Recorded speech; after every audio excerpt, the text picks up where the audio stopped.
देश दुनिया च वसदे पंजाबियों जी आया। मैं हरजिंदर सिंह रंधावा, तुम देख रहे हो पंजाब टैलीविजन और मेरे नाल ने सरदार नरिंदरपाल सिंह। सरदार साहब, बीबी हरसिमरत कौर बादल ने पंजाब लई बड़ा दर्द दिखाया जी। सियासतदानां दे हंझूआं ते तुसीं कदों दा विश्वास करना शुरू कर दित्ता? मैं बिल्कुल ना करदा जे वो प्रधानमंत्री नरेंद्र मोदी नूं सिद्धा मेहना ना मारदे कि जदों तुसीं गुजरात दे मुख मंत्री सी, वध अधिकारां लई लड़दे सी, अज तुसीं दफ्तर बदलण ते दिल बदल लिया। किड्डा चंगा हुंदा जे बीबा जी अपने सौरा साहब नूं पुछ लैंदे कि जिहड़ा 1978 दा आनंदपुर साहिब दा मता आ वो खुद मुख्तियारी की गल करता है। ये तुसीं किदां छड्ड दित्ता बादल दल ने? की गल्लां करदे हो? जे गल पुछण पछाउण वल वध गई ते अज शहीद दर्शन सिंह फेरूमान दा वो दिन भी है। बिल्कुल। ਤੇ ਫਿਰ ਤੇ ਗਾਂ ਗੱਲ ਤੁਰ ਪੈਣੀ ਸੀ। ਫਿਰ ਤਾਂ ਜਿਹੜੀ ਅਸੀਂ ਕੁਰਬਾਨੀ ਦਾ ਜ਼ਿਕਰ ਕਰਦੇ ਆਂ, ਪਤਾ ਲੱਗ ਜਾਂਦਾ ਕਿ ਕੁਰਬਾਨੀਆਂ ਸਿਰ ਦੇ ਕੇ ਹੁੰਦੀਆਂ। 72 ਦਿਨ ਦਾ ਵਰਤ ਜੇਲ੍ਹ ਦੇ ਅੰਦਰ ਔਰ ਜਾਣ ਤੋਂ ਪਹਿਲਾਂ ਬਕਾਇਦਾ ਆਪਣਾ ਇੱਕ ਜੋ ਉਹਨਾਂ ਨੇ ਵਸੀਅਤਨਾਮਾ ਲਿਖਿਆ ਕੌਮ ਦੇ ਨਾਲ, ਜਿਹਨੂੰ ਲਾਨਤਨਾਮਾ ਕਹਿੰਦੇ। ਲਾਨਤਨਾਮਾ ਤੇ ਸਿਆਸਤਦਾਨਾਂ ਲਈ ਸੀ ਨਾ, ਲਾਨਤਨਾਮਾ ਸਿਆਸਤਦਾਨਾਂ ਦੇ ਲਈ ਸੀ, ਉਹਨਾਂ ਦੇ ਲਈ ਜਿਨ੍ਹਾਂ ਨੇ ਉਸ ਵੇਲੇ ਅਕਾਲ ਤਖਤ ਤੇ ਅਰਦਾਸ ਕਰਕੇ ਭੁੱਖ ਹੜਤਾਲ शुरू की, मरण व्रत शुरू किया, फिर तोड़ दिता।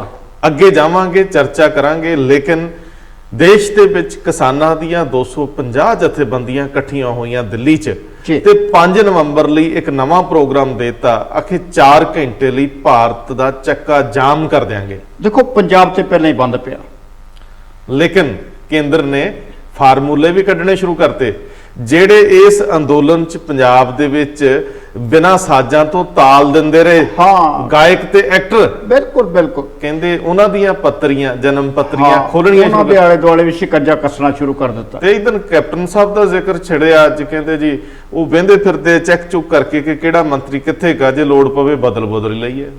ਚਲੋ ਕਰ ਲੈਂਦੇ ਹੋ, ਸਿਆਸਤ ਹੈ, ਮੌਸਮ ਬਦਲਦਾ ਪਿਆ, ਬੜਾ ਕੁਝ ਬਦਲੇਗਾ। ਸੀਬੀਆਈ ਦਾ ਜ਼ਿਕਰ ਵੀ ਛਿੜ ਗਿਆ। ਸਭ ਤੋਂ ਤਾਕਤਵਰ, ਦੂਜਿਆਂ ਲਈ ਇੱਕ ਭੈ, ਇੱਕ ਡਰ, ਕਹਿੰਦੇ ਆਪ ਫਿਕਰਾਂ 'ਚ। ਉਹਦੇ ਖਿਲਾਫ ਸੂਬੇ ਖੜੇ ਹੋ ਗਏ ਨੇ ਕਿ ਅਸੀਂ ਤੇ ਤੇਰੇ ਨਾਲ ਸਹਿਮਤ ਹੀ ਨਹੀਂ ਹੈਗੇ, ਸਾਡੀ ਜਾਂਚ ਤੁਸੀਂ ਕਿਉਂ ਕਰੋ? ਸਵਾਲ ਵੱਡੇ ਆ। ਮੁੜਦਾ ਮੈਂ ਬਹੁਤ ਅਹਿਮ ਸਵਾਲ ਇਹ ਹੈ ਕਿ ਬੀਬੀ ਹਰਸਿਮਰਤ ਕੌਰ ਬਾਦਲ ਇੱਕ ਟਵੀਟ ਕਰਦੇ ਆ, ਇੱਕ ਸਟੇਟਮੈਂਟ ਜਾਰੀ ਕਰਦੇ ਆ ਜਿਹਦੇ ਵਿੱਚ ਉਹ ਕੇਂਦਰ ਨੂੰ ਕਹਿੰਦੇ ਆ ਪੰਜਾਬ ਨਾਲ ਇੰਨਾ ਧੱਕਾ ਨਾ ਕਰੋ, GST ਤੋਂ ਲੈ ਕੇ ਸਾਰੇ ਮਸਲੇ ਗਣਾਉਂਦੇ ਆ ਔਰ ਇੱਕ ਨਿਹੋਰਾ ਮਾਰਦੇ ਆ ਨਰਿੰਦਰ ਮੋਦੀ ਦੇਸ਼ ਦੇ ਪ੍ਰਧਾਨ ਮੰਤਰੀ ਨੂੰ ਕਿ ਪੰਜਾਬ ਨੂੰ ਹੋਰ ਕਿੰਨਾ ਨੀਵੇਂ ਖੜਿਆ ਜਾ ਸਕਦਾ। ਮੈਨੂੰ ਦਰਦ ਇਸ ਗੱਲ ਦਾ ਹੈ ਕਿ ਭਾਵਨਾ ਬੜੀ ਸ਼ੁੱਧ ਹੈ, ਲਫ਼ਜ਼ ਬੜੇ ਢੁਕਵੇਂ ਆ, ਲੇਕਿਨ ਇਹ ਇੰਨੇ ਸਾਲਾਂ ਬਾਅਦ ਕਿਉਂ? ਪੰਜਾਬ ਤਾਂ ਮਰਦਾ ਰਿਹਾ, ਪੰਜਾਬ ਤਾਂ ਤੜਫਦਾ ਰਿਹਾ, ਤੁਸੀਂ ਸੱਤਾ ਮਾਣਦੇ ਰਹੇ। ਅੱਜ ਇਹ ਤੁਹਾਨੂੰ ਜੇ ਯਾਦ ਆਇਆ ਹੀ ਆ ਤੇ ਅੱਜ ਇਸ ਅੰਦੋਲਨ ਨੂੰ ਤੁਸੀਂ ਦਿੱਲੀ ਦੇ ਗਲਿਆਰਿਆਂ ਤੱਕ ਲੈ ਜਾਓ, ਪ੍ਰਧਾਨ ਮੰਤਰੀ ਦੇ ਦਫ਼ਤਰ ਦੇ ਬਾਹਰ, ਘਰ ਦੇ ਬਾਹਰ ਬਹਿ ਜਾਓ ਜਾ ਕੇ। ਗੱਲ ਤੁਰੇ ਤਾਂ ਸਹੀ, ਕਿਸਾਨ ਇਕੱਲੇ ਕਿਉਂ ਮਰਨ, ਅਸੀਂ ਸਾਰੇ ਕਿਉਂ ਨਾ ਤੁਰੀਏ? ਆਖਰ ਤੁਸੀਂ ਮੈਂਬਰ ਪਾਰਲੀਮੈਂਟ ਹੋ, ਆਖਰ ਤੁਸੀਂ ਸਭ ਤੋਂ ਪੁਰਾਣਾ ਭਾਈਵਾਲ ਰਹੇ ਹੋ NDA ਦਾ, ਆਖਰ ਸਿਰਫ ਲਫ਼ਜ਼ਾਂ ਨਾਲ ਹੀ ਗੱਲ ਕਰੋ। 6 ਸਾਲ ਮੰਤਰੀ ਰਹੇ ਹੋ। ਬਿਲਕੁਲ। ਜਦੋਂ GST ਦਾ ਮਸਲਾ ਆਉਂਦਾ 2017 ਚ ਜੀ, ਉਸ ਵੇਲੇ ਸਾਰੇ ਮੁਲਕ ਨੇ ਹਾਲ ਪਾਰਿਆ ਕੀਤੀ। ਬਿਲਕੁਲ। ਸਿਰਫ ਅਕਾਲੀ ਦਲ ਸੀ ਜਿਹੜਾ ਬੜੇ ਠਰਮੇ ਨਾਲ ਸਮਝਾ ਰਿਹਾ ਸੀਗਾ। ਜੀ। ਗੁਰੂ ਕੇ ਲੰਗਰਾਂ ਦੀਆਂ ਜਿਹੜੀਆਂ ਰਸਤਾਂ ਸੀ ਉਹਦੇ ਤੇ ਵੀ GST ਲੱਗ ਗਿਆ। ਬਿਲਕੁਲ। ਸਿੱਖਾਂ ਨੇ ਹਾਂ ਦਾ ਨਾਰਾ ਮਾਰਿਆ, ਲੇਕਿਨ ਇਹ ਕਹਿਣ ਲੱਗੇ ਕੋਈ ਨਹੀਂ, ਸਾਡੀ ਪ੍ਰਧਾਨ ਮੰਤਰੀ ਨਾਲ ਗੱਲ ਹੋ ਗਈ ਹੈ, ਸੇਵਾ ਭੋਜ ਯੋਜਨਾ ਆ ਗਈ ਹੈ, ਸਾਡਾ GST ਵਾਪਸ ਆ ਜਾਣਾ ਗੁਰੂ ਘਰਾਂ ਦਾ। ਤੁਸੀਂ ਠੀਕ ਕਹਿ ਰਹੇ ਹੋ। ਲੇਕਿਨ ਹੁਣ ਜਦੋਂ ਪਿਛਲੇ 3 ਸਾਲ ਤੋਂ ਲਗਾਤਾਰ ਤੇ ਖਾਸ ਕਰਕੇ ਜਿਹੜਾ ਪਿਛਲਾ ਇੱਕ ਜਿਹਨੂੰ 6-7 ਮਹੀਨੇ ਕਹਿੰਦੇ ਨੇ ਕਰੋਨਾ ਦੇ ਜੀ, ਪੰਜਾਬ ਦੇ ਵਿੱਤ ਮੰਤਰੀ ਬਾਰ-ਬਾਰ ਕੂਕ ਰਹੇ ਨੇ ਕਿ ਜਿਹੜਾ GST ਬਕਾਇਆ ਸਾਡਾ ਕੇਂਦਰ ਨਹੀਂ ਦੇ ਰਿਹਾ, ਉਸ ਵੇਲੇ ਅਸੀਂ ਉਹਨੂੰ ਮਜ਼ਾਕ ਕਰ ਰਹੇ ਹਾਂ। ਨਹੀਂ, ਇਹ ਬਹੁਤ ਵਰਤਾਰਾ ਵੱਖਰਾ ਨਹੀਂ ਆ। ਹਾਂ, ਤੁਸੀਂ ਜੁਮਾ ਕੁਝ ਦਿਨ ਪਹਿਲਾਂ ਉਸ NDA ਤੋਂ ਬਾਹਰ ਆਏ ਹੋ, ਕੇਂਦਰੀ ਕੈਬਨਿਟ ਤੋਂ ਬਾਹਰ ਆਏ ਹੋ ਜੀ। ਤੁਸੀਂ ਉਸ ਕੈਬਨਿਟ, ਜਿਹੜੀ ਕੈਬਨਿਟ ਦੇ ਹਰ ਫੈਸਲੇ ਤੇ ਮੋਹਰ ਲਾਉਂਦੇ ਰਹੇ, ਸਹੀ ਗੱਲ, ਉਹਦੀ ਐਡਵੋਕੇਸੀ ਕਰਦੇ ਰਹੇ। ਅਜੇ ਕੱਲ ਤੱਕ ਤੁਸੀਂ ਯੂ ਟਰਨ ਤਾਂ ਮਾਰਿਆ ਇਹਨਾਂ ਆਰਡੀਨੈਂਸਸ ਦੇ ਬਾਰੇ ਚ ਜਦੋਂ ਉਹ ਐਕਟ ਬਣ ਗਏ, ਲੇਕਿਨ ਸਰਦਾਰ ਸਾਹਿਬ ਵੱਡਾ ਸਵਾਲ ਇਹ ਆ ਕਿ ਇੰਨੇ ਸਾਲਾਂ 'ਚ ਜਿਹੜੇ ਫੈਸਲੇ ਹੋਏ, 6 ਸਾਲ ਨਰਿੰਦਰ ਮੋਦੀ ਦੀ ਕੈਬਨਿਟ ਦਾ ਹਿੱਸਾ ਰਹਿੰਦਿਆਂ GST ਉਦੋਂ ਲਾਗੂ ਹੋਇਆ, ਨੋਟਬੰਦੀ ਉਦੋਂ ਆਈ, ਜੰਮੂ ਕਸ਼ਮੀਰ ਦੇ ਵਿੱਚ ਜੋ ਹੋਇਆ ਉਦੋਂ ਹੋਇਆ। ਜੰਮੂ ਕਸ਼ਮੀਰ ਦੀ ਪੰਜਾਬੀ ਸਰਦਾਰ ਮੁਖਤਾਰੀ ਦਾ ਮਾਮਲਾ ਸੀ ਉਹ। ਸਰਦਾਰ ਜੀ, ਜੰਮੂ ਕਸ਼ਮੀਰ ਦੇ ਵਿੱਚ ਕੈਬਨਿਟ ਦੇ ਵਿੱਚ ਕੇਂਦਰੀ ਕੈਬਨਿਟ ਨੇ ਪੰਜਾਬੀ ਦਾ ਮਾਮਲਾ ਲਿਆ, ਬਿਲਕੁਲ ਪੰਜਾਬੀ ਸ਼ਬਦ ਤੇ ਪੰਜਾਬੀ ਹੈ ਨਾ, ਬਿਲਕੁਲ। ਉਹ ਵੀ ਨਜ਼ਰ ਨਾ ਆਇਆ। ਮੈਨੂੰ ਬਹੁਤ ਭਾਵਨਾ ਸ਼ੁੱਧ ਲੱਗੀ, ਲੇਕਿਨ ਮੇਰਾ ਮਨ ਇਹ ਕਹਿੰਦਾ ਹੈ ਕਿ ਬੀਬੀ ਜੀ ਇੱਕ ਵਾਰੀ ਸਵੈ ਮੁਲਾਂਕਣ ਕਰਨ।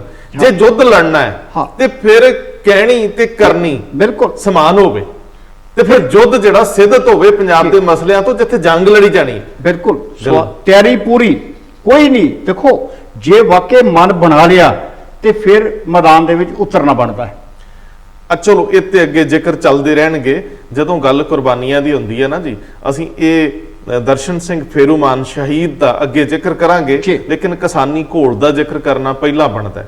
ਕਿਸਾਨ ਜਥੇਬੰਦੀਆਂ ਨੇ ਇੱਕ 5 ਮੈਂਬਰੀ ਕਮੇਟੀ ਬਣਾਤੀ ਆ, ਜਿਹਦੇ ਵਿੱਚ ਪੰਜਾਬ ਤੋਂ ਬਲਬੀਰ ਸਿੰਘ ਰਾਜੇਵਾਲ ਨੂੰ ਲਿਆ ਹੈ, ਔਰ VM ਸਿੰਘ ਜਿਹੜੇ ਆ ਇਹਦੇ ਵਿੱਚ ਇੱਕ ਹਿੱਸਾ ਨੇ, ਰਾਜੂ ਸ਼ੈਟੀ ਨੇ, ਜੋਗਿੰਦਰ ਯਾਦਵ ਨੇ, ਔਰ ਗੁਰਨਾਮ ਸਿੰਘ ਹਰਿਆਣੇ ਤੋਂ ਨੇ ਸ਼ਾਇਦ। 5 ਮੈਂਬਰੀ ਕਮੇਟੀ ਜਿਹੜੀ ਅੱਗੇ ਸਿਧਾਂਤਕ ਤੌਰ ਤੇ ਇਸ ਅੰਦੋਲਨ ਨੂੰ ਚਲਾਉਣ ਵੱਲ ਤੁਰੂਗੀ, ਮਤਲਬ ਪੂਰੇ ਮੁਲਕ ਪੱਧਰ ਦੇ ਉੱਤੇ ਜਿਹੜੀ। ਹਾਂ, ਲੇਕਿਨ ਜਿਹੜਾ 26-27 ਨਵੰਬਰ ਨੂੰ ਦਿੱਲੀ ਚਲੋ ਪ੍ਰੋਗਰਾਮ ਉਹ ਕਾਇਮ ਰੱਖਿਆ, ਲੇਕਿਨ 5 ਤਰੀਕ ਵਾਲੇ ਦਿਨ 5 ਨਵੰਬਰ ਨੂੰ 12 ਤੋਂ 4 ਵਜੇ ਤੱਕ ਦਿਨ ਦੇ ਵੇਲੇ ਪੂਰੇ ਭਾਰਤ ਵਿੱਚ ਆਵਾਜਾਈ ਰੋਕਣ ਦਾ ਫੈਸਲਾ ਹੋਇਆ। ਇਹ ਉਹ ਮਸਲੇ ਤੇ ਮਰਹਲੇ ਨੇ ਜਿਨ੍ਹਾਂ ਨੇ ਕੇਂਦਰ ਨਾਲ ਅੱਗੇ ਨੈਗੋਸੀਏਸ਼ਨ ਜਾਂ ਅੱਗੇ ਗੱਲਬਾਤ ਦੇ ਰਾਹ ਖੋਲਣੇ ਆ, ਕਿਉਂਕਿ ਅੱਜ ਸਾਡੇ ਹਾਕਮ ਸੱਤਾ ਦਾ ਦਬਾਅ ਦੇਖਦੇ ਆ ਕਿ ਕਿਹੜੀ ਧਿਰ ਕਿੰਨੇ ਕੁ ਪ੍ਰੈਸ਼ਰ ਨੂੰ ਝੱਲ ਸਕਦੀ ਹੈ। ਸੋ ਇਹ ਜਿਵੇਂ ਪੰਜਾਬ ਦੇ ਵਿੱਚ ਮਾਲ ਗੱਡੀਆਂ ਦਾ ਫੈਸਲਾ ਹੋਇਆ, ਇਹ ਵੀ ਤਾਂ ਚੈੱਕ ਕੀਤਾ ਜਾਂਦਾ ਮੀਟਰ ਲਾ ਕੇ ਕਿ ਕਿੰਨਾ ਕੁ ਭਾਰ ਚੱਲ ਰਿਹਾ, ਚੁੰਡੀ ਵੱਡੀ ਜਾਂਦੀ ਜਿਹਨੂੰ ਪੰਜਾਬੀ ਕਹਿੰਦੇ ਆ। ਕੈਪਟਨ ਅਮਰਿੰਦਰ ਸਿੰਘ ਦੀ ਜਿਹੜੇ ਰੇਲਵੇ ਮਿਨਿਸਟਰ ਆ, ਉਹਨਾਂ ਨਾਲ ਨੋਕ ਝੋਕ ਚੱਲਦੀ ਪਈ ਆ। ਉਹ ਕਹਿੰਦੇ ਤੁਸੀਂ ਟਰੈਕ ਖਾਲੀ ਕਰੋ, ਅਸੀਂ ਚਲਾ ਦਿੰਦੇ ਹਾਂ, ਡਰਾਈਵਰਾਂ ਦੀ ਸੁਰੱਖਿਆ ਯਕੀਨੀ ਬਣਾਓ ਜੀ। ਮਤਲਬ ਸ਼ਰਤਾਂ ਵੀ ਛੋਟੀਆਂ ਨੇ, ਜਿਹਨੂੰ ਕਹਿ ਲਓ ਕਿ ਅੜਿੱਚਾਂ ਡਾਉਣੀਆਂ, ਬਸ ਤੁਸੀਂ ਇਦਾਂ ਕਰ ਦਿਓ, ਤੁਸੀਂ ਇਦਾਂ ਕਰ ਦਿਓ। ਲੇਕਿਨ ਇਹਦੇ ਨਾਲ ਜਿਹੜੀ ਕੱਲ ਭਾਜਪਾ ਦੀ ਉੱਥੇ ਚੰਡੀਗੜ੍ਹ 'ਚ ਮੀਟਿੰਗ ਹੋਈ ਹੈ, ਜਿਹੜਾ ਮੰਥਨ ਹੋਇਆ, ਉਹਦੇ ਵਿੱਚ ਵੀ ਜਿਹੜੀ ਨੀਤੀ ਆ ਉਹ ਇਹੋ ਰੱਖੀ ਗਈ ਆ ਕਿ ਦੇਖੋ ਕਿਸਾਨਾਂ ਨੂੰ ਤੇ ਗੁੰਮਰਾਹ ਕੈਪਟਨ ਸਰਕਾਰ ਕਰ ਰਹੀ ਹੈ। ਅੱਛਾ, ਕਿਸਾਨਾਂ ਨੂੰ ਪਲੋਸਿਆ ਜਾ ਰਿਹਾ ਕਿ ਤੁਹਾਡੇ ਨਾਲ ਵਿਚਾਰ ਚਰਚਾ ਹੋ ਸਕਦੀ ਹੈ, ਬੈਠ ਸਕਦੇ ਆ ਅਸੀਂ। ਕਦੋਂ? ਇਹ ਨਹੀਂ ਜਿਹੜੇ ਪਹਿਲੇ ਵਾਪਸ ਭੇਜੇ ਸੀ, ਅਜੇ ਤੇ ਉਹਨਾਂ ਦਾ ਫੈਸਲਾ ਨਹੀਂ ਹੋਇਆ ਕਿ ਉਹ ਕਿੱਦਾਂ ਵਾਪਸ ਭੇਜ ਦਿੱਤੇ ਸੀ। ਪੰਜਾਬ ਵਾਲੇ ਭਾਜਪਾਈਆਂ ਨੂੰ ਇੱਕ ਸਵਾਲ ਹੈ ਕਿ ਆਖਿਰ ਤੁਸੀਂ ਜੋ ਕਹਿੰਦੇ ਹੋ ਇਹ ਉੱਪਰਲਿਆਂ ਨੂੰ ਪੁੱਛ ਕੇ ਕਰਦੇ ਹੋ ਜਾਂ ਆਪੇ ਕਹਿੰਦੇ ਹੋ? ਗੱਲ ਤੇ ਹੈ ਵੀ ਸ਼ੰਭੂ ਬੈਰੀਅਰ ਤੋਂ ਬਾਅਦ ਪੰਜਾਬ ਦੀ ਹੱਦ ਖਤਮ ਹੋ ਜਾਂਦੀ ਹੈ, ਤੁਸੀਂ ਵੀ ਜਾਣਦੇ ਹੋ ਤੇ ਮੈਂ ਵੀ ਜਾਣਦਾ। ਮੈਨੂੰ ਲੱਗਦਾ ਹੈ ਕਿ ਜਿਹੜੇ PMO ਆ ਜਾਂ ਪ੍ਰਧਾਨ ਮੰਤਰੀ ਦਾ ਘਰ ਹੈ ਜੀ, ਉਹਦੇ ਤੱਕ ਤੇ ਸਾਡੇ ਆਪਣੇ ਵਾਲਿਆਂ ਚੋਂ ਕਿਸੇ ਦੀ ਰਸਾਈ ਹੈ ਹੀ ਨਹੀਂ। ਸਹੀ ਗੱਲ ਹੈ। ਉਹ ਕਹਿੰਦੇ ਆ ਬਿਹਾਰ ਉੱਥੇ ਇਲੈਕਸ਼ਨ ਕੈਂਪੇਨ 'ਚ ਕਹਿੰਦੇ ਆ ਬੜਾ ਸਾਫ਼ ਕਿ ਅਸੀਂ ਜੋ ਕਰ ਦਿੰਨੇ ਪਿੱਛੇ ਨਹੀਂ ਹਟਦੇ। ਬਿਲਕੁਲ ਸਹੀ ਗੱਲ। ਇਹ ਕਹਿੰਦੇ ਗੱਲਬਾਤ ਕਰਨ ਨੂੰ ਤਿਆਰ ਆ। ਸਹੀ ਗੱਲ। ਹੁਣ ਗੱਲਬਾਤ ਕਿਸ ਪੱਧਰ ਤੇ ਹੋਣੀ ਆ, ਇਹ ਵੱਡਾ ਸਵਾਲ ਆ। ਲੇਕਿਨ ਇਹ ਇੱਕ ਚੰਗੀ ਖਬਰ ਆ ਕਿ ਕਿਸਾਨ ਜਥੇਬੰਦੀਆਂ ਇਸ ਪ੍ਰੈਸ਼ਰ ਨੂੰ ਵਿਸ਼ਵ ਵਿਆਪੀ ਤਾਂ ਨਹੀਂ ਕਹਿੰਦੇ, ਦੇਸ਼ ਵਿਆਪੀ ਬਣਾ ਰਹੀਆਂ। ਵਿਸ਼ਵ ਦੇ ਪੱਧਰ ਤੇ ਉਂਝ ਜਿੱਥੇ ਵੀ ਪੰਜਾਬੀ ਬੈਠੇ ਆ, ਸਮਰਥਨ ਬਹੁਤ ਦੇ ਰਿਹਾ। ਇਸ ਤਰ੍ਹਾਂ ਦੇ ਸੈਂਕੜੇ ਮੈਸੇਜ ਸਾਨੂੰ ਵੀ ਮਿਲਦੇ ਆ ਜਿਨ੍ਹਾਂ ਦੇ ਵਿੱਚ ਕਿਸਾਨ ਜਥੇਬੰਦੀਆਂ ਨੂੰ ਸਮਰਥਨ ਦੀ ਗੱਲ ਆਉਂਦੀ ਹੈ। ਸਰਦਾਰ ਸਾਹਿਬ ਜੇ ਅੱਗੇ ਤੁਰਾਂ, ਇਸੇ ਘੋਲ ਦੇ ਵਿੱਚ ਇੱਕ ਵੱਡਾ ਪੱਖ ਸੀ ਸਿੰਗਰ ਤੇ ਜਿਹੜੇ ਕਲਾਕਾਰ ਔਰ ਜਿਹੜੇ ਕਲਾਕਾਰ ਸੀਗੇ ਉਹਨਾਂ ਨੇ ਰੂਹ ਤੋਂ ਮਦਦ ਕੀਤੀ। ਔਰ ਇਹ ਪੰਜਾਬ ਦੇ ਵਿੱਚ ਪਹਿਲੀ ਵਾਰ ਵਰਤਾਰਾ ਦੇਖਣ ਨੂੰ ਮਿਲਿਆ ਕਿ ਇਹ ਜਿਹੜਾ ਬਿਜੀ ਵਰਗ ਸੀ, ਜਿਹੜਾ ਲਗਜ਼ਰੀ ਲਾਈਫ ਜੀਣਾ ਜਾਣਦਾ ਸੀ, ਜਿਹੜਾ ਕੰਫਰਟ ਜ਼ੋਨ 'ਚ ਰਹਿਣਾ ਸਿੱਖ ਗਿਆ, ਉਹਨੇ ਆਪਣਾ ਕੰਫਰਟ ਛੱਡ ਕੇ ਬਾਹਰ ਆ ਕੇ ਇਹਨਾਂ ਧਰਨਿਆਂ ਦੇ ਵਿੱਚ ਹਿੱਸਾ ਲਿਆ ਔਰ ਦਿਲ ਤੋਂ ਲਿਆ, ਰੂਹ ਤੋਂ। ਅੱਜ ਸੁਣਿਆ ਕਿ ਉਹਨਾਂ ਦੇ ਖਿਲਾਫ ਵੀ ਕੇਂਦਰ ਨੇ ਗੱਲ ਤੋਰ ਲਈ। ਉਹਨਾਂ ਨੂੰ ਵੀ ਇਸ ਸੰਘਰਸ਼ ਤੋਂ ਦੂਰ ਕਰਨ ਦੀ ਰਣਨੀਤੀ ਘੜ ਲਈ ਗਈ ਆ ਜੀ। ਕਹਿੰਦੇ ਜੀ ਕਿ ਜਿਹੜੇ ਇਹ ਕਲਾਕਾਰ ਨੇ, ਚਾਹੇ ਉਹ ਮੰਚ ਦੇ ਕਲਾਕਾਰ ਨੇ, ਚਾਹੇ ਉਹ ਫਿਲਮਾਂ ਦੇ ਕਲਾਕਾਰ ਨੇ, ਚਾਹੇ ਗਾਇਕ ਨੇ, ਇਹਨਾਂ ਦੇ ਅਖੇ ਕਿਹੜੇ ਸ਼ੋਅ ਹੋਏ ਨੇ ਦੇਸ਼ ਦੇ ਵਿੱਚ, ਵਿਦੇਸ਼ ਦੇ ਵਿੱਚ, ਕਿੰਨੀ ਆਮਦਨ ਹੋਈ। ਜਿਹੜੇ ਕਲਾਕਾਰ ਨੇ ਉਹ ਫਿਲਮਾਂ ਦੇ ਵਿੱਚ ਕਿੰਨੀ ਪੈਸਾ ਲੈਂਦੇ ਸੀ, ਇਹਨਾਂ ਦੀ ਕਿੰਨੀ ਜਾਇਦਾਦ ਹੈ, ਇਹਨਾਂ ਨੇ ਕਿੰਨੀਆਂ ਇਨਕਮ ਟੈਕਸ ਦੀਆਂ ਰਿਟਰਨਾਂ ਭਰੀਆਂ। ਭਾਵ ਕਿ ਜਿਹੜੇ ਦੋ ਮਹਿਕਮੇ, ਜਿੱਦਾਂ ਉਹ ਆਮ ਕਹਿ ਦਿੰਦੇ ਨੇ ਕਿ CBI ਵੀ ਆਪਣੀ ਆ, ਇਨਫੋਰਸਮੈਂਟ ਡਾਇਰੈਕਟੋਰੇਟ ਵੀ ਆਪਣਾ ਤੇ ਇਨਕਮ ਟੈਕਸ ਵੀ ਆਪਣਾ।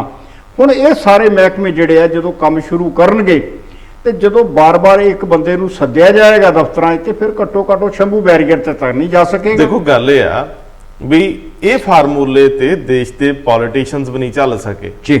ਅਜੇ ਤੱਕ ਕਈ ਪਾਰਟੀਆਂ ਚੁੱਪ ਕਰਕੇ ਡੰਗ ਟਪਾ ਲੈਂਦੀਆਂ, ਬਿਲਕੁਲ। ਜਿੱਦ ਕੋ ਸੱਤਾ ਹੁੰਦੀ ਉਹਦੇ ਖਿਲਾਫ ਕੁਸਕਦੀਆਂ। ਸਹੀ ਗੱਲ। ਮੇਰੇ ਖਿਆਲ ਜੇ ਬਿਆਨ ਵੀ ਦਿੰਦੀਆਂ ਤੇ ਪਹਿਲਾਂ ਪੁੱਛ ਲੈਂਦੇ ਉਹਨਾਂ ਨੂੰ ਕੋਲੋਂ ਵੀ ਇੰਨਾ ਕੁ ਦੇ ਲੈਣ ਦਿਓ, ਬਚੇ ਰਵਾਂਗੇ। ਬਿਲਕੁਲ ਸਹੀ ਗੱਲ। ਲੇਕਿਨ ਜਿਸ ਤਰੀਕੇ ਨਾਲ ਇਹ ਖਬਰ ਛਾਇਆ ਹੋਈ ਹੈ, ਨਸ਼ਰ ਹੋਈ ਹੈ, ਔਰ ਜੇ ਇਹਨੂੰ ਅਸੀਂ ਥੋੜਾ ਵੱਡੇ ਵਿਸ਼ਾਲ ਕੈਨਵਸ ਤੇ ਦੇਖਦੇ ਆ ਜੀ, ਤੇ ਕਈ ਵਾਰੀ ਇੱਕ ਸੰਕੇਤ ਵੀ ਕਾਫੀ ਹੁੰਦਾ ਹੈ ਉਹਨਾਂ ਲੋਕਾਂ ਦੇ ਅੰਦਰ ਸਹਿਮ ਪੈਦਾ ਕਰਨ ਲਈ, ਡਰ ਪੈਦਾ ਕਰਨ ਲਈ, ਜਿਹੜੇ ਲੋਕ ਕਿਸੇ ਲੋਕ ਮੂਵਮੈਂਟ ਦੇ ਨਾਲ ਜੁੜ ਕੇ ਅੱਗੇ ਤੁਰਦੇ ਆ।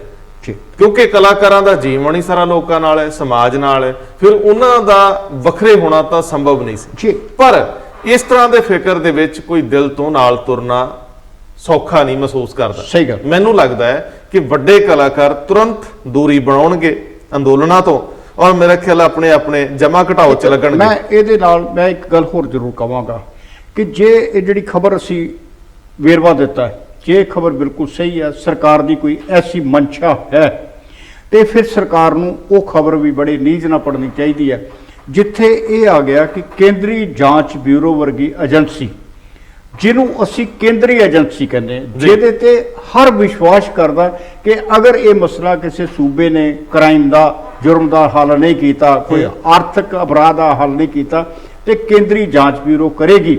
ਤੇ ਜਦੋਂ ਉਹ ਕੇਂਦਰੀ ਜਾਂਚ ਬਿਊਰੋ ਦੇ ਬਾਰੇ ਸੂਬਿਆਂ ਦੇ ਵਿੱਚ ਅਸਹਿਮਤੀ ਬਣ ਰਹੀ ਹੈ।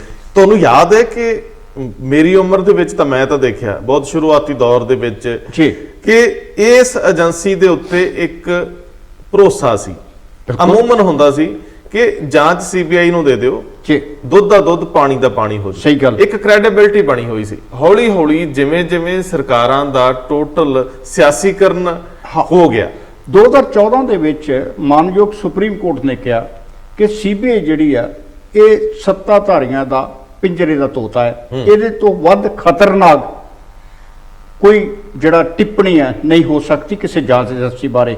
ਉਹਦੇ ਤੋਂ ਬਾਅਦ ਜਿਹੜੀ ਇਹ ਖਬਰ ਹੈ ਉਹਦੇ ਚ ਮਹਾਰਾਸ਼ਟਰ ਜਿਹੜਾ ਉਹ ਸੀਬੀਆਈ ਦੀ ਜਾਂਚ ਦੇ ਖਿਲਾਫ ਅਸਹਿਮਤੀ ਪ੍ਰਗਟਾ ਚੁੱਕਾ, ਔਰ ਪੱਛਮੀ ਬੰਗਾਲ ਕਰਾ, ਛੱਤੀਸਗੜ੍ਹ ਔਰ ਰਾਜਸਥਾਨ ਵੀ ਕਹਿ ਚੁੱਕਾ ਕਿ ਸਾਨੂੰ ਇਸ ਜਾਂਚ ਏਜੰਸੀ ਦੇ ਤੇ ਵਿਸ਼ਵਾਸ ਨਹੀਂ ਹੈ। ਤੇ ਪੰਜਾਬ ਦੀ ਤੇ ਵਿਧਾਨ ਸਭਾ ਨੇ ਵਿਸ਼ੇਸ਼ ਸੈਸ਼ਨ ਬੁਲਾ ਕੇ ਜਾਂਚ ਵਾਪਸ ਲੈਣ ਲਈ ਕਿਹਾ, ਪਾਸ ਕੀਤਾ। ਬਿਲਕੁਲ। ਔਰ ਉਸ ਮਤੇ ਨੇ ਦੱਸਿਆ ਵੀ ਕਿ ਵਾਕਿਆ ਇਸ ਜਾਂਚ ਏਜੰਸੀ ਦੀ ਜਾਂਚ ਤਰੁੱਟੀਆਂ ਭਰਪੂਰ ਹੈ। ਦੇਖੋ ਸਰਦਾਰ ਸਾਹਿਬ, ਦੋ ਪਹਿਲੂ ਆ। ਕਈ ਵਾਰੀ ਹੁੰਦਾ ਹੈ ਕਿ ਕਿਸੇ ਏਜੰਸੀ ਨੂੰ ਡਾਇਰੈਕਸ਼ਨ ਕਿੱਦਾਂ ਦੀ ਮਿਲਦੀ ਜੀ, ਕਈ ਵਾਰੀ ਹੁੰਦਾ ਕਿ ਏਜੰਸੀ ਦੇ ਸੰਬੰਧਿਤ ਅਧਿਕਾਰੀ ਜਿਹੜੇ ਜਾਂਚ ਦੇ ਵਿੱਚ ਸ਼ਾਮਲ ਹੈ ਜੀ, ਉਹਨਾਂ ਦੀ ਦਿਲਚਸਪੀ ਕੇਸ ਵਿੱਚ ਕਿੰਨੀ ਕਾ। ਬਿਲਕੁਲ। ਔਰ ਵੱਡੀ ਗੱਲ ਵੇਖਣ ਵਾਲੀ ਹੁੰਦੀ ਹੈ ਕਿ ਆਖਰ ਜਿਹੜਾ ਤੁਸੀਂ ਕੇਸ ਹੱਥ 'ਚ ਲਿਆ ਉਸ ਕੇਸ ਨੂੰ ਲੈ ਕੇ ਤੁਹਾਡੀ ਪਹੁੰਚ ਕਿਹੋ ਜੀ। ਇਹ ਕਈ ਵਾਰੀ ਅਸੀਂ ਐਸੇ ਕੇਸ ਸਟੇਟਸ ਵੱਲੋਂ ਐਸੀਆਂ ਏਜੰਸੀਆਂ ਨੂੰ ਦਿੱਤੇ ਦੇਖਿਆ ਜਿਨ੍ਹਾਂ ਦੇ ਵਿੱਚ ਉਹਨਾਂ ਦੀ ਪਕੜ ਹੀ ਹੈ ਨਹੀਂ, ਜਿਹੜਾ ਉਹਨਾਂ ਦਾ ਵਿਸ਼ਾ ਹੀ ਨਹੀਂਗਾ। ਔਰ ਇਸ ਕਰਕੇ ਜਿਵੇਂ ਬੇਅਦਬੀ ਮਾਮਲਿਆਂ ਦਾ ਵਿਸ਼ਾ ਸੀ, ਇਹਦੇ ਵਿੱਚ ਮੇਰੇ ਖਿਆਲ ਸੀਬੀਆਈ ਨਾਲੋਂ ਪੰਜਾਬ ਪੁਲਿਸ ਦੇ ਉਹ ਆਲਾ ਅਧਿਕਾਰੀ ਤੇ ਮੁਲਾਜ਼ਮ ਐਸਆਈਟੀ ਹੈ, ਉਹਦੀ ਪੇਸ਼ਕਾਰੀ ਵਧੀਆ, ਉਹਦੀ ਪ੍ਰਾਪਤੀ ਜ਼ਿਆਦਾ, ਕਿਉਂਕਿ ਉਹ ਇੱਥੇ ਦੀ ਧਰਾਤਲ ਨੂੰ ਸਮਝਦੇ, ਕਿਉਂਕਿ ਵਿਅਕਤੀ ਵਿਸ਼ੇਸ਼ ਜ਼ਿਆਦਾ ਅਹਿਮ ਹੁੰਦੇ ਐਸੀਆਂ ਜਾਂਚ ਜਿਹੜੀਆਂ ਹੁੰਦੀਆਂ ਉਹਨਾਂ ਦੇ ਵਿੱਚ। ਮੈਨੂੰ ਲੱਗਦਾ ਹੈ ਕਿ ਕਈ ਵਾਰੀ ਅਸੀਂ ਜਾਣੇ ਅਣਜਾਣੇ 'ਚ ਉਹ ਕੇਸ ਵੀ ਸੀਬੀਆਈ ਵਰਗੇ ਅਦਾਰੇ ਨੂੰ ਦੇ ਦਿੰਦੇ ਆ ਜਿਹੜੇ ਨਹੀਂ ਦੇਣੇ ਬਣਦੇ। ਸੋ ਇਹੀ ਕਾਰਨ ਹੋਇਆ ਕਿ ਇੱਕ ਤਾਂ ਸਿਆਸੀਕਰਨ, ਦੂਜਾ ਜਿਹੜਾ ਇਹਦੀ ਕ੍ਰੈਡੀਬਿਲਿਟੀ ਕੋਰਟਾਂ ਕਚਹਿਰੀਆਂ 'ਚ ਕੇਸ ਡਿਲੇ ਹੋਣ ਕਰਕੇ। ਔਰ ਵੱਡੀ ਗੱਲ ਹੈ ਕਿ ਜਿਹੜਾ ਕਾਰਨ ਦੱਸਿਆ ਗਿਆ ਸੂਬਿਆਂ ਵੱਲੋਂ ਜਿਹੜੀ ਸਹਿਮਤੀ ਦਾ ਕਾਰਨ ਆ, ਉਹ ਦੱਸਿਆ ਗਿਆ ਕਿ ਇਹ ਏਜੰਸੀ ਜਿਹੜੀ ਆ ਇਹ Delhi special police establishment act ਤਹਿਤ ਅੰਕਿਤ ਹੈ ਜੀ, ਕਿ ਜਦ ਕਿ ਸੂਬਿਆਂ ਦੇ ਆਪਣੇ ਅਧਿਕਾਰ ਨੇ ਜੀ, ਕਿ ਕੇਂਦਰੀ ਸੀਬੀਆਈ ਕਹਿੰਦੀ ਕਿ ਹਰ ਜਿਹੜਾ ਸਾਡੇ ਕੋਲ ਕੇਸ ਹੁੰਦਾ ਉਹਦੇ ਸਾਰੇ ਪਹਿਲੂ ਅਸੀਂ ਸੂਬੇ ਤੱਕ ਸੀਮਤ ਨਹੀਂ ਰੱਖਦੇ, ਅਸੀਂ ਨੂੰ ਇੰਟਰਨੈਸ਼ਨਲ ਲੈਵਲ ਤੱਕ ਵੇਖਦੇ ਆ, ਮਤਲਬ ਸਾਰੇ ਪਹਿਲੂ ਉਹਦੇ ਜਿੰਨੀਆਂ ਵੀ ਅੱਗੇ ਸ਼ਿਖਾਵਾਂ ਨੇ, ਜਿਹੜਾ ਕ੍ਰਾਈਮ ਹੋਇਆ ਉਸ ਕ੍ਰਾਈਮ ਦਾ ਹਰ ਪਹਿਲੂ ਵੇਖਣਾ। ਉਹ ਹੋ ਸਕਦਾ ਹੈ ਕਿ ਇੱਕ ਸਟੇਟ ਜਾਂ ਇੱਕ ਤੋਂ ਵੱਧ ਸਟੇਟਸ ਤੱਕ ਫੈਲਿਆ ਹੋਵੇ, ਵਿਸਤਾਰ ਹੋਵੇ। ਲੇਕਿਨ ਸਟੇਟ ਕਹਿੰਦੀ ਹੈ ਕਿ ਜਦੋਂ ਤੁਸੀਂ ਵੀ ਇੱਕ ਸਟੇਟ ਦੇ ਹੋ ਤੇ ਫਿਰ ਸਾਡੀ ਸਟੇਟ 'ਚ ਕਿਉਂ ਦਖਲ ਦਿੰਦੇ ਹੋ। ਬਿਲਕੁਲ। ਜਦੋਂ ਤੁਹਾਡੀ ਜਿਹੜੀ ਰਜਿਸਟ੍ਰੇਸ਼ਨ ਆ ਜਾਂ ਤੁਹਾਡਾ ਜਿਹੜਾ ਇਨੈਕਟਮੈਂਟ ਹੈ ਉਹ Delhi state police special establishment act ਹੈ, ਉਹਦੇ ਤਹਿਤ ਆ, ਫਿਰ ਤੁਸੀਂ ਦਿੱਲੀ ਦੇ ਹੋ ਤੇ ਫਿਰ ਸਾਡੇ ਤੇ ਹੋ ਨਹੀਂ ਸਕਦੇ। ਲੇਕਿਨ ਇਹ ਵੀ ਤਾਂ ਨਾਲ ਸਵਾਲ ਹੋਊਗਾ ਕਿ ਆਖਰ ਕਿਸੇ ਨਾ ਕਿਸੇ ਸੰਸਥਾ ਨੇ ਕਿਸੇ ਜਗ੍ਹਾ ਤੇ ਰਜਿਸਟਰਡ ਹੋਣਾ ਹੈ। ਬਿਲਕੁਲ ਲੇਕਿਨ ਉਹਨੂੰ ਕਾਨੂੰਨਨ ਉਹਦਾ ਜਿਹੜਾ ਅਧਿਕਾਰ ਖੇਤਰ ਆ ਪੂਰਾ ਦੇਸ਼ ਨਿਰਧਾਰਿਤ ਹੋਣਾ ਚਾਹੀਦਾ। ਸੋ ਇਹ ਅਮੈਂਡਮੈਂਟ ਦੀ ਲੋੜ ਆ। ਲੇਕਿਨ ਉਨੀ ਹੀ ਜਿਹੜੀ ਹੈ ਉਹਦੀ ਜ਼ਿੰਮੇਵਾਰੀ ਤੈਅ ਹੋਣੀ ਚਾਹੀਦੀ ਹੈ। ਸਰਦਾਰ ਸਾਹਿਬ, ਜਦੋਂ ਨਾ ਸ਼ੁਰੂਆਤ ਦੇ ਵਿੱਚ ਸਰਕਾਰ ਚੁਣੀ ਜਾਂਦੀ ਹੁੰਦੀ ਸੀ, ਸਰਕਾਰ ਜਦੋਂ ਓਥ ਲੈਂਦੀ ਸੀ, ਸ਼ਪਥ ਲੈਂਦੀ ਸੀ, ਜਿਹਨੂੰ ਸਹੁੰ ਚੁੱਕਣੀ ਕਹਿੰਦੇ, ਉਸ ਤੋਂ ਬਾਅਦ ਉਹ ਸਰਕਾਰ ਦੇਸ਼ ਦੀ ਸਰਕਾਰ ਹੁੰਦੀ। ਸਹੀ ਗੱਲ। ਹੌਲੀ ਹੌਲੀ ਇਹ ਟ੍ਰੈਂਡ ਬਦਲਦੇ ਗਏ, ਪਾਰਟੀਆਂ ਤੱਕ ਸੀਮਤ ਹੁੰਦੀਆਂ ਗਈਆਂ, ਉੱਥੇ ਸੱਜਣ ਦੁਸ਼ਮਣ ਦੀ ਜਿਹੜੀ ਆ ਉਹ ਫਹਿਰਿਸਤ ਬਣਨੀ ਸ਼ੁਰੂ ਹੋਈ। ਉਦੋਂ ਕੇਂਦਰੀ ਏਜੰਸੀਆਂ ਦੇ ਉੱਤੇ ਵੀ ਹਰਫ ਆਉਣੇ ਸ਼ੁਰੂ ਹੋਏ। ਬਿਲਕੁਲ। ਸੋ ਇਹ ਵੀ ਇੱਕ ਵੱਡਾ ਸਵਾਲ ਹੈ ਕਿ ਜਿਹੜੀਆਂ ਏਜੰਸੀਆਂ ਵੱਲ ਤਵੱਕੋ ਰੱਖੀ ਜਾਂਦੀ ਹੈ ਕਿ ਇਹ ਕੋਈ ਬਿਹਤਰ ਰਿਜ਼ਲਟ ਦੇਣਗੀਆਂ, ਉਹਨਾਂ ਦੇ ਉੱਤੇ ਸਵਾਲ ਉੱਠਣੇ ਸ਼ੁਰੂ ਹੋਏ। ਲੇਕਿਨ ਸਰਦਾਰ ਸਾਹਿਬ, ਜਿਹੜੇ ਪ੍ਰਸ਼ਾਸਨਿਕ ਜਿਹੜੇ ਮਹਿਕਮੇ ਨੇ ਸਾਡੇ, ਜਾਂ ਜਿਹੜੀਆਂ ਸਾਡੀਆਂ ਜਾਂਚ ਏਜੰਸੀਆਂ ਨੇ, ਜਿਹੜੀਆਂ ਡਿਫੈਂਸ ਸਪੈਸ਼ਲ ਫੋਰਸਸ ਨੇ, ਜਦੋਂ ਉਹਨਾਂ ਦਾ ਸਿਆਸੀਕਰਨ ਹੋਣਾ ਸ਼ੁਰੂ ਹੋ ਜਾਂਦਾ ਤੇ ਫਿਰ ਉਹੀ ਨਤੀਜੇ ਮਿਲਦੇ ਨੇ ਜੋ ਤੁਹਾਨੂੰ ਸਿਆਸਤ ਦੇ ਵਿੱਚ ਮਿਲਦੇ ਨੇ। ਲੇਕਿਨ ਇੱਥੇ ਇਹ ਸਵਾਲ ਬਹੁਤ ਵੱਡਾ ਹੈ ਕਿ ਜਿਹੜੇ ਸਿੰਗਰ ਜਾਂ ਜਿਹੜੇ ਕਲਾਕਾਰ ਹੈ, ਜੇਕਰ ਤੁਸੀਂ ਉਹਨਾਂ ਤੇ ਤਿੱਖੀ ਨਜ਼ਰ, ਤਿਰਛੀ ਨਜ਼ਰ ਰੱਖੋਗੇ, ਤੁਸੀਂ ਉਹਨਾਂ ਦੇ ਕੰਮ 'ਚ ਦਖਲ ਦਿਓਗੇ। ਹਾਲਾਂਕਿ ਇਹ ਬੜਾ ਵੱਡਾ ਸੱਚ ਹੈ ਕਿ ਹਰੇਕ ਨੂੰ ਟਰਾਂਸਪੇਰੈਂਟ ਹੋਣਾ ਚਾਹੀਦਾ, ਹਰੇਕ ਨੂੰ ਪਾਰਦਰਸ਼ੀ ਤਰੀਕੇ ਨਾਲ ਆਪਣੇ ਅਕਾਊਂਟਸ ਹੈਂਡਲ ਕਰਨੇ ਚਾਹੀਦੇ। ਵੀ ਜੇ ਤੁਸੀਂ 10 ਲੱਖ ਰੁਪਇਆ ਲੈਨੇ ਹੋ ਸ਼ੋਅ ਦਾ, ਤੇ 10 ਲੱਖ ਸ਼ੋਅ ਕਰੋ। ਜੇਕਰ ਤੁਸੀਂ 10 ਲੱਖ ਲੈ ਕੇ 2 ਲੱਖ ਕਰਦੇ ਹੋ ਤੇ 8 ਲੱਖ ਜਿਹੜਾ ਉਹ ਕਾਲੀ ਕਮਾਈ 'ਚ ਚਲੇ ਜਾਂਦਾ ਤੇ ਉਹਦਾ ਦੇਸ਼ ਤੇ ਨਾਗਰਿਕ ਨੂੰ ਨੁਕਸਾਨ ਵੀ ਹੈ। ਇੱਥੇ ਔਖਾ ਸਵਾਲ ਪਾਉਂਦੇ ਹੋ। ਸਿਆਸੀ ਪਾਰਟੀਆਂ ਕਦੀ ਆਪਣੇ ਪੂਰੇ ਫੰਡ ਦੱਸਦੀਆਂ ਨੇ, ਜੋ ਚੋਣਾਂ ਦੇ ਵਿੱਚ ਪੈਸਾ ਜਿਹੜਾ ਰੁੜਦਾ ਪਾਣੀ ਵਾਂਗ, ਅਸੀਂ ਲਫ਼ਜ਼ ਪਾਣੀ ਵਾਂਗ ਹੀ ਕਹਿੰਦੇ ਆ ਜੀ। ਇਲੈਕਸ਼ਨ ਕਮਿਸ਼ਨ ਜੋ ਨਿਰਧਾਰਿਤ ਕਰਦਾ ਉਹਦੇ ਹਿਸਾਬ ਨਾਲ ਜੇ ਖਰਚਾ ਹੋਵੇ ਤੇ 4 ਗਲੀਆਂ ਨਹੀਂ ਗਾਈਆਂ ਜਾਂਦੀਆਂ। ਪਰ ਮੁਸ਼ਕਲ ਇਹ ਹੈ ਸਰਦਾਰ ਜੀ ਕਿ ਇਹ ਤਰ੍ਹਾਂ ਸਾਡੇ ਲਈ ਰੋਲ ਮਾਡਲ ਨੇ। ਬਿਲਕੁਲ। ਪੋਲੀਟੀਸ਼ੀਅਨਸ ਔਰ ਜਿਹੜੇ ਇਹ ਸਿੰਗਰ ਕਲਾਕਾਰ, ਬਿਲਕੁਲ ਛੋਟੇ ਬੱਚੇ, ਜਵਾਨ ਹੁੰਦੇ ਲੋਕ ਕਲਾਕਾਰ ਨੇ, ਇਹ ਵੀ ਕਲਾਕਾਰ ਨੇ। ਹਾਂ, ਇਹ ਪਰਦੇ ਦੇ ਕਲਾਕਾਰ ਨੇ, ਉਹ ਸਿਆਸਤ ਦੇ ਕਲਾਕਾਰ ਨੇ। ਨਚਾਈ ਦੋਵੇਂ ਜਾਂਦੇ ਆ। ਬਿਲਕੁਲ, ਨਚਾਈ ਦੋਵੇਂ ਜਾਂਦੇ ਆ। ਲੇਕਿਨ ਸਵਾਲ ਇਹ ਆ ਸਰਦਾਰ ਸਾਹਿਬ ਕਿ ਜਿਹੜਾ ਨੌਜਵਾਨ ਹੈ, ਜਿਹੜਾ ਮੁੱਛ ਫੁੱਟਾ, ਜਿਹੜਾ ਚੜ੍ਹਦੀ ਉਮਰ ਹੈ, ਉਹਦੇ ਤੇ ਦੋਨਾਂ ਧਿਰਾਂ ਦਾ ਅਸਰ ਹੈ। ਤੇ ਜੇ ਦੋਨੇ ਆਈਡੀਅਲ ਨਹੀਂ ਹੋਣਗੇ, ਆਦਰਸ਼ਕ ਨਹੀਂ ਹੋਣਗੇ, ਰੋਲ ਮਾਡਲ ਨਹੀਂ ਬਣਨਗੇ, ਤੇ ਕੁਦਰਤੀ ਆ ਸਮਾਜ ਉਹੋ ਜਿਹਾ ਬਣੂਗਾ ਜਿਹੋ ਜਿਹੇ ਉਹਦੇ ਆਦਰਸ਼ ਹੋਣਗੇ। ਜੇ ਤੁਹਾਡੇ ਯੂਥ ਵਿੰਗ ਜਿਹੜੇ ਨੇ, ਉਹਨਾਂ ਨੂੰ ਇਹ ਹੱਕ ਹੈ ਕਿ ਉਹ ਦੇਸ਼ ਦੀ ਅਗਵਾਈ ਕਰਨ। ਮਾਫ ਕਰਨਾ, ਜਦੋਂ ਯੂਥ ਵਿੰਗ ਬਣਦਾ ਉਦੋਂ ਕਹਿੰਦੇ ਕਿ ਅਸੀਂ ਸੱਤਾ ਨੌਜਵਾਨਾਂ ਨੂੰ ਦਿੱਤੀ, ਭਾਵੇਂ ਦਿੱਤੀ ਨਹੀਂ ਦਿੱਤੀ ਉਹ ਇੱਕ ਵੱਖਰਾ ਇਸ਼ੂ ਰਹਿੰਦਾ। ਲੇਕਿਨ ਜਦੋਂ ਇੱਕ ਨੌਜਵਾਨ ਆਪਣੀ ਮਿੱਟੀ ਨਾਲ ਜੁੜੇ ਹੋਏ ਨੇ, ਆਪਣੀ ਇਸ ਸੱਭਿਆਚਾਰ ਨਾਲ ਜੁੜੇ ਨੇ, ਕਿਸਾਨੀ ਨਾਲ ਜੁੜੇ ਨੇ, ਅਗਰ ਉਹ ਬਾਹਰ ਆ ਕੇ ਕਹਿੰਦੇ ਨੇ, ਦਰਦ ਹਾਂ ਦਾ ਨਾਰਾ ਮਾਰਦੇ ਨੇ, ਤੇ ਫਿਰ ਉਹਨਾਂ ਨੂੰ ਗਲਤ ਕਹਿਣਾ ਵੀ ਜਿਹੜਾ ਗਲਤ ਹੈ। ਲੇਕਿਨ ਇੱਕ ਚੀਜ਼ ਸਰਦਾਰ ਸਾਹਿਬ ਹੁਣ ਹੋਰ ਜਿਹੜੀ ਇਤਿਹਾਸ ਨਾਲ ਜੁੜਦੀ ਹੈ, ਤੁਹਾਡਾ ਇਹ ਬੜਾ ਪਸੰਦੀਦਾ ਵਿਸ਼ਾ ਹੈ ਕਿ ਜਦੋਂ ਅੱਜ ਦੇ ਦਿਨ ਨੂੰ ਯਾਦ ਕਰਦੇ ਆ ਤੇ ਅਸੀਂ ਆਪਣੇ ਆਦਰਸ਼ਾਂ ਨੂੰ ਭੁੱਲ ਨਹੀਂ ਸਕਦੇ। ਇਹ ਇਕੱਲੇ ਪੋਲੀਟੀਸ਼ੀਅਨ ਜਾਂ ਇਹ ਸਿੰਗਰ ਕਲਾਕਾਰੀ ਸਾਡੇ ਆਈਡੀਅਲ ਨਹੀਂ ਹੋ ਸਕਦੇ, ਜਿਨ੍ਹਾਂ ਨੇ ਅਕੀਦੇ ਲਈ ਜਾਨ ਨਿਸ਼ਾਵਰ ਕਰਤੀ।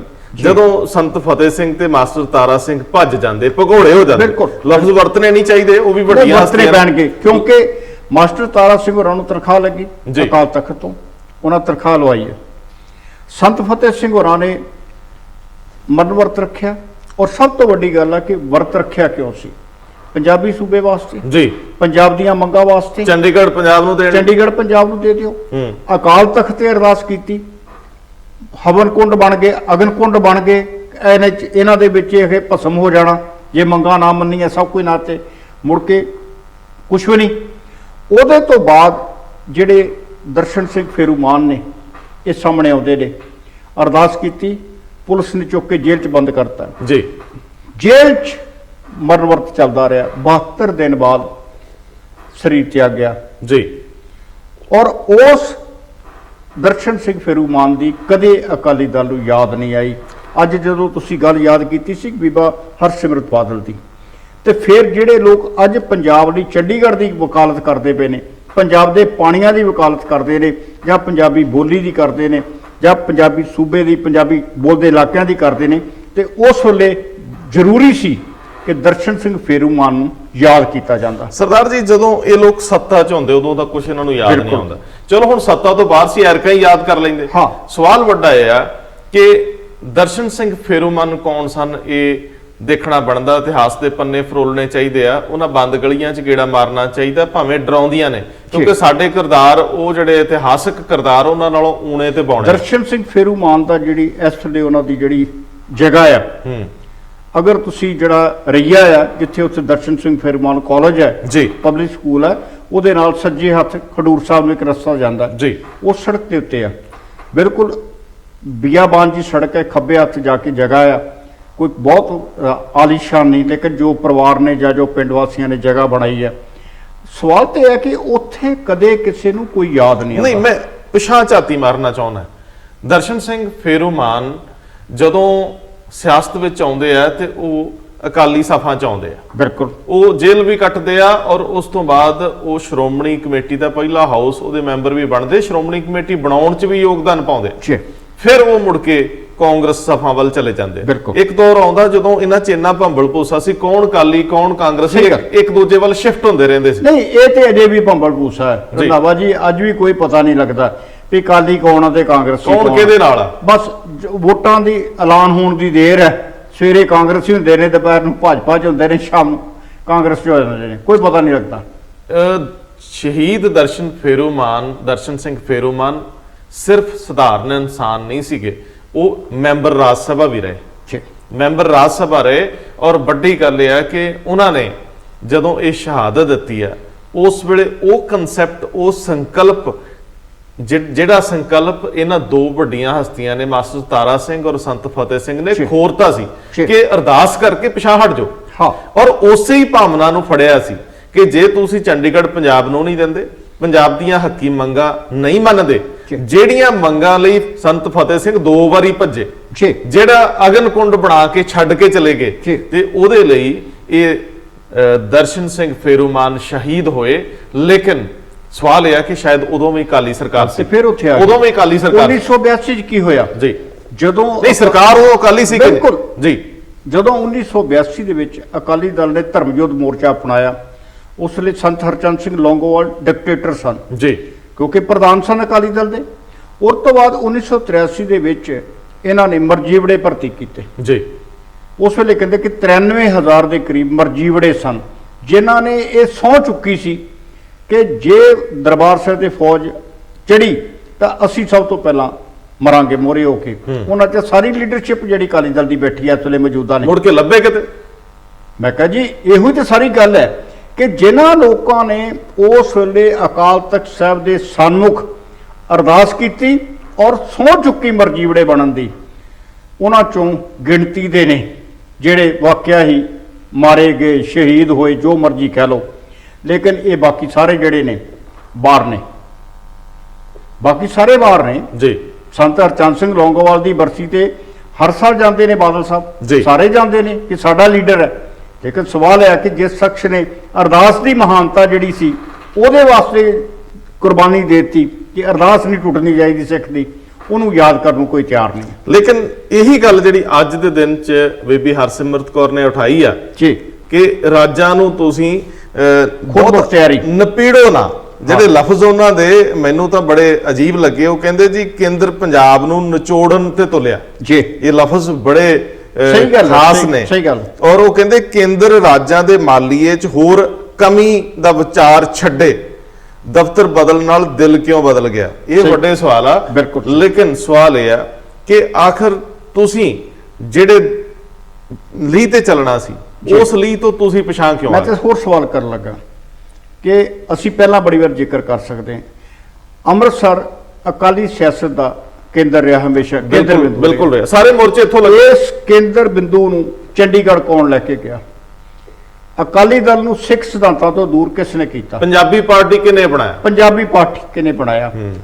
ਦੋ ਸੰਵਿਧਾਨ ਕਿਹਨੇ ਰੱਖੇ? ਅਨੰਦਪੁਰ ਸਾਹਿਬ ਦੀ ਧਰਤ ਤੋਂ 1973 ਦੇ ਵਿੱਚ ਜਿਹੜਾ ਵਰਕਿੰਗ ਕਮੇਟੀ ਨੇ ਇੱਕ ਏਜੰਡਾ ਪਾਸ ਕੀਤਾ, ਜਿਹੜਾ ਬਾਅਦ 1978 ਚ ਲੁਧਿਆਣੇ ਜਾ ਕੇ ਬਕਾਇਦਾ ਅਨੰਦਪੁਰ ਸਾਹਿਬ ਦਾ ਮਤਾ ਕੁਹਾਇਆ, ਉਹ ਕਿਨ ਪਾਸ ਕੀਤਾ? ਇਹ ਸਾਰੇ ਲੋਕ ਸਨ। ਔਰ 1982 ਦੇ ਵਿੱਚ ਉਹੀ ਅਨੰਦਪੁਰ ਸਾਹਿਬ ਦਾ ਮਤਾ ਜਿਹੜਾ ਸੀ ਉਹ ਪ੍ਰਮੁੱਖ ਇਹਨਾਂ ਦਾ ਧਿਰ ਸੀ, ਪ੍ਰਮੁੱਖ ਏਜੰਡਾ ਸੀ ਕਿ ਇਹਦੇ ਤੋਂ ਘੱਟ ਕੁਛ ਨਹੀਂ ਜੀ। ਲੇਕਿਨ ਹੁਣ ਪੁੱਛਣਾ ਜ਼ਰੂਰ ਬਣਦਾ ਕਿ 1996 ਦੇ ਵਿੱਚ ਸ਼੍ਰੋਮਣੀ ਕਮੇਟੀ ਮਿਲ ਗਈ ਜੀ, ਸਰਕਾਰ ਮਿਲ ਗਈ, ਸੂਬੇ ਦੀ ਸਰਕਾਰ ਮਿਲ ਗਈ, 1996 ਚ ਪਾਰਲੀਮੈਂਟ ਵੀ ਮਿਲ ਗਈ ਕਿਉਂਕਿ ਸੁਖਬੀਰ ਸਿੰਘ ਬਾਦਲ ਮੈਂਬਰ ਪਾਰਲੀਮੈਂਟ ਬਣਦੇ ਨੇ ਜੀ। ਇਹ ਸਾਰਾ ਜਿਹੜੀ ਅਸੀਂ ਮੈਂ ਨਵੀਂ ਪੀੜ੍ਹੀ ਦੀ ਗੱਲ ਕਰ ਰਿਹਾ, ਜਿਸ ਪੀੜ੍ਹੀ ਦੇ ਵਿੱਚ ਬੀਬਾ ਹਰਸਿਮਰਤ ਕੌਰ ਬਾਦਲ ਵੀ ਨੇ, ਕਿਉਂਕਿ ਉਹਨਾਂ ਦੇ ਪਤੀ ਜਦੋਂ ਮੈਂਬਰ ਪਾਰਲੀਮੈਂਟ ਬਣ ਜਾਂਦੇ ਨੇ ਤੇ ਉਹ ਸਾਰਾ ਕੁਝ ਵਿੱਚ ਆ ਜਾਂਦਾ ਜੀ। ਹੁਣ ਆਖਰ ਇਹ ਪੁੱਛਣਾ ਸਾਹਿਬ ਪ੍ਰਕਾਸ਼ ਸਿੰਘ ਬਾਦਲ ਨੂੰ ਵੀ ਬਣਦਾ ਹੈ, ਕਿਉਂਕਿ ਪ੍ਰਕਾਸ਼ ਸਿੰਘ ਬਾਦਲ ਨੇ ਇਸ ਭਾਜਪਾ ਦੇ ਨਾਲ ਭਾਈਵਾਲੀ ਦੀ ਨੀਂਹ ਰੱਖੀ ਆ ਜੀ। ਭੀਸ਼ਮ ਪਿਤਾਮਾ ਤੇ ਉਹੀ ਨੇ ਨਾ ਇਹਨਾਂ ਦੇ। ਆਖਰ ਜਦੋਂ ਲਾਲ ਅਡਵਾਨੀ ਨੂੰ ਇਹਨਾਂ ਨੇ ਅਟਲ ਬਿਹਾਰੀ ਵਾਜਪਾਈ ਨੂੰ ਬਿਨਾਂ ਸ਼ਰਤ ਜਿਹੜੀ ਹਮਾਇਤ ਦਿੱਤੀ ਆ 13 ਦਿਨ ਦੀ ਸਰਕਾਰ ਨੂੰ, 13 ਦਿਨ, ਉਦੋਂ ਬਾਅਦ ਹੀ ਸਾਰੀ ਭਾਈਵਾਲੀ ਸ਼ੁਰੂ ਹੁੰਦੀ ਹੈ ਨਾ। ਦੇਖੋ ਸਮਰਪਣ ਤੇ ਰੱਖਿਆ ਨਾ ਪੂਰਾ, ਹਾਂ, ਲੇਕਿਨ ਜੇ ਉਹਦੇ ਉਸ ਸਮਰਪਣ ਦੇ ਨਾਲ ਪੰਜਾਬ ਪ੍ਰਤੀ ਸਮਰਪਣ ਵੀ ਰੱਖ ਲੈਂਦੇ, ਬਸ ਇੱਕੋ ਪਾਸੇ ਸਮਰਪਣ ਦਾ ਮੂੰਹ ਇੱਕੋ ਪਾਸੇ ਰੱਖਿਆ, ਸੱਤਾ ਵਾਲੇ ਪਾਸੇ, ਬਸ ਕੁਰਸੀ ਵੱਲ ਰੱਖਿਆ ਮੂੰਹ। ਅੱਜ ਹੁਣ ਉਹ ਜਿਹੜੀ ਕੁਰਸੀ ਆ ਨਿਗਾਹ ਉਹਦੇ ਤੇ ਹੈ, ਕਿਉਂਕਿ ਅਜੇ ਵੀ ਉਹਨਾਂ ਨੇ ਕੁਰਸੀ ਭਰੀ ਨਹੀਂ ਆ, ਉਹ ਜੀ ਜੀ ਨਿਗਾਹ ਹੈ ਜੀ। ਲੇਕਿਨ ਇਹ ਜਿਹੜੇ ਮਿਹਣੋ ਮਿਹਣੇ ਆ ਇਹ ਪੰਜਾਬ ਦੇ ਲੋਕਾਂ ਨੂੰ ਜਾਂ ਸਿਆਸੀ ਜਿਹੜੇ ਮਾਹਰ ਨੇ, ਚਿੰਤਕ ਨੇ, ਉਹਨਾਂ ਨੂੰ ਹਜਮ ਨਹੀਂ ਹੋ ਰਹੇ। ਲੇਕਿਨ 2022 ਵਾਲੀ ਜਿਹੜੀ ਕੁਰਸੀ ਆ ਉਹਦੇ ਸਾਹਮਣੇ ਕੇਂਦਰ ਦੀ ਉਹ ਕੁਰਸੀ ਬਹੁਤ ਛੋਟੀ ਆ, ਹਾਂ। ਇਸ ਕਰਕੇ ਹੁਣ ਮਿਲਦੀ ਕੁਰਸੀ ਵੀ ਫੜੀ ਨਹੀਂ ਜਾਊਗੀ, ਕਿਉਂਕਿ ਪੰਜਾਬ ਦੇ ਲੋਕ ਜਿੰਨਾ ਚਿਰ ਕੇਂਦਰ ਨਾਲ ਟਕਰਾਅ ਖਤਮ ਨਹੀਂ ਹੁੰਦਾ, ਜੀ। ਜਿਹੜੀ ਧਿਰ ਵੀ ਉਧਰਲੇ ਬੰਨੇ ਖੜੀ ਹੋਊਗੀ ਜੀ। ਉਹਦੇ ਖਿਲਾਫ ਵੋਟ ਪਾਉਣਗੇ, ਭੁਗਤਣਗੇ। ਜੀ। ਮੈਨੂੰ ਲੱਗਦਾ ਹੈ ਕਿ ਅਕਾਲੀ ਦਲ ਦੀ ਮੌਜੂਦਾ ਲੀਡਰਸ਼ਿਪ ਕੋਸ਼ਿਸ਼ ਕਰ ਰਹੀ ਹੈ ਮੁੱਖ ਧਾਰਾ ਦੇ ਵਿੱਚ ਪਰਵਾਨੇ ਜਾਣ ਦੀ। ਬੜਾ ਮੁਸ਼ਕਲ ਹੋ ਜਾਂਦਾ, ਔਖਾ ਹੋ ਜਾਂਦਾ ਹੈ। ਬੜਾ ਮੁਸ਼ਕਲ ਹੋ ਜਾਂਦਾ। ਜਦੋਂ ਕਹਿੰਦੇ ਨਾ, ਆਮ ਕਹਿ ਦਿੰਦੇ ਕਿ ਹੁਣ ਇਹ ਬੰਦਾ ਲੀਓਂ ਲੱਥ ਗਿਆ ਹੋਇਆ, ਜੀ। ਬੜੀ ਦੂਰ ਚਲੇ ਗਿਆ ਆ। ਵਿਛੋੜ ਜਿਹੜੀ ਤਰੇੜਾਂ ਨੇ ਨਾ, ਤਰੇੜਾਂ ਜਦੋਂ ਵੱਡੀਆਂ ਬਣ ਜਾਂਦੀਆਂ, ਦਰਾੜਾਂ ਬਣ ਜਾਂਦੀਆਂ ਨੇ, ਕੰਧਾਂ ਡਿੱਗ ਪੈਂਦੀਆਂ, ਜਿਹਨੂੰ ਕਹਿੰਦੇ ਕੰਧਾਂ ਉਸਰ ਜਾਂਦੀਆਂ ਨੇ, ਉਦੋਂ ਔਖਾ ਹੋ ਜਾਂਦਾ। ਸਰਦਾਰ ਸਾਹਿਬ, ਇਹ ਤਾਂ ਬੜੀ ਕਾਮਨ ਗੱਲ ਆ ਜਦੋਂ ਅਸੀਂ ਸੋਚਦੇ ਹਾਂ ਕਿ ਸੱਤਾ, ਜੇ ਸਿਰਫ ਸੱਤਾ ਲਈ ਭੱਜ ਦੌੜ ਕੀਤੀ ਜਾਵੇ, ਜ਼ਰੂਰੀ ਨਹੀਂ ਕਿ ਹੱਥ 'ਚ ਆਵੇ, ਜੀ। ਲੇਕਿਨ ਜਿਹਦੇ ਵਿੱਚ ਲੋਕਾਂ ਦੀ ਭਾਈਵਾਲੀ ਤੇ ਸ਼ਮੂਲੀਅਤ ਆ, ਹਾਂ। ਜੇ ਉਹਨਾਂ ਲੋਕਾਂ ਲਈ ਲੜੋਗੇ, ਖੜੋਗੇ। ਬਿਲਕੁਲ। ਅਕਾਲੀ ਦਲ ਸਦਾ ਯੁੱਧ ਲੜਦਾ ਰਿਹਾ, ਇਹ ਯੁੱਧ ਦੇ ਵਿੱਚੋਂ ਅਕਾਲੀ ਦਲ ਨੂੰ ਸੱਤਾ ਮਿਲੀ। ਸਹੀ ਗੱਲ। ਹੁਣ ਅਕਾਲੀ ਦਲ ਸੱਤਾ ਲਈ ਲੜਦਾ ਹੈ ਹਾਂ, ਤੇ ਲੋਕ ਦੂਰ ਚਲੇ ਉਹਦੇ ਚੋਂ ਯੁੱਧ ਮਿਲਦਾ ਪਿਆ, ਯੁੱਧ ਮਿਲਦਾ। ਬਿਲਕੁਲ। ਔਰ ਇਸੇ ਮੈਨੂੰ ਉਹਦੇ ਲੱਗਦਾ ਚੋਂ ਹੁਣ ਇਹ ਜਿਹੜਾ ਬੀਬਾ ਹਰਸਿਮਰਤ ਕੌਰ ਦਾ ਜਿਹੜਾ ਬਿਆਨ ਆ, ਇਹ ਉਹਨਾਂ ਦਾ ਸਵੈ ਮੁਲਾਂਕਣ ਕਿਹਾ ਜਾ ਸਕਦਾ। ਜੀ।